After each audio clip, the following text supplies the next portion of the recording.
Bos días a todos, gracias pola vosa asistencia, como sempre. Esta roda de prensa convocámola porque unha salida de tono do alcalde co tema da xega que non entendemos demasiado e entonces nós queremos poñer as cousas no seu xusto punto.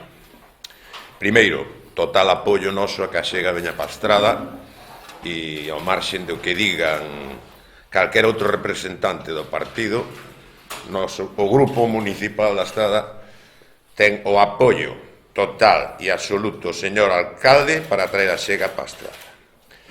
Pero ben, a partir de aquí, e como vemos que o alcalde está con un cabreo monumental, pois vamos a relajalo un pouquiño, non? Porque, para empezar, o que se fixo foi unhas preguntas parlamentarias. Eso non é unha iniciativa. Son unhas preguntas que surgen de unha reunión cos traballadores do 061, non, do Centro de Emerxencias de Santiago, que están preocupados polo seu futuro. E isto é o que hai. Isto é o que hai. E non hai ningunha iniciativa de ningún grupo parlamentario, nin de ningunha diputada, para que a xega non se veña para a Estrada.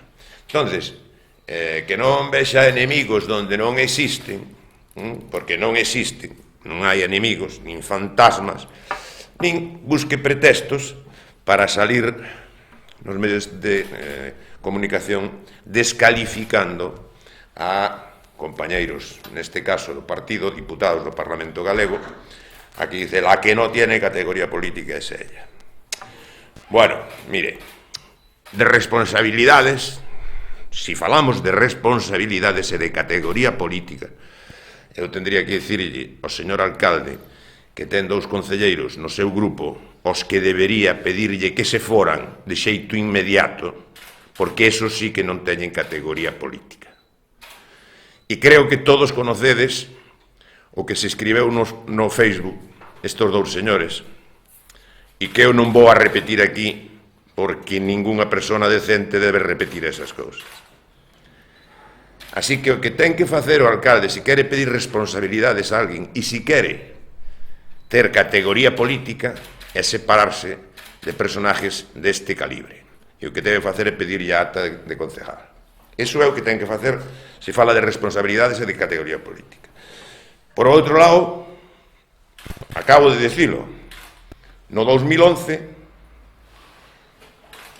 nota de prensa, Faro de Vigo, o alcalde vendendo motos, como sempre. Dice que se vai a construir a xega, que entrará en funcionamento a finales de 2012. Bueno, pois levamos 3 anos de retraso.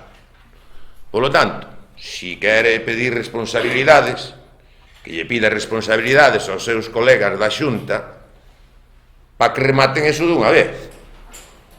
Eso é o que ten que pedir o alcalde.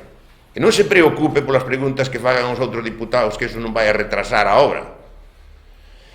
E se quere responsabilidades, pois ten que ver que pasou cas empresas subcontratadas da Estrada que non cobraron.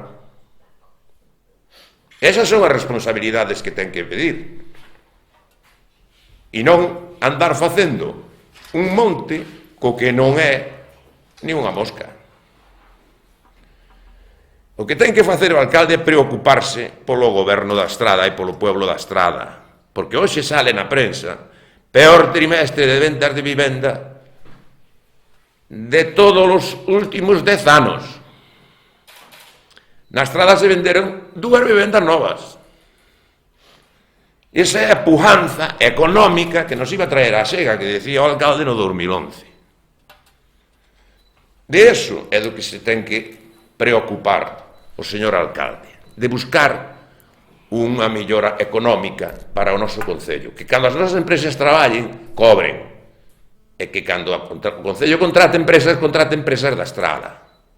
E que non lle diga ás empresas por aí, tendes que poñer unha oficina na Estrada porque me están poñendo verde. O que ten que facer o alcalde é contratar carnosas, non traer oficinas das que contrata el pa aquí.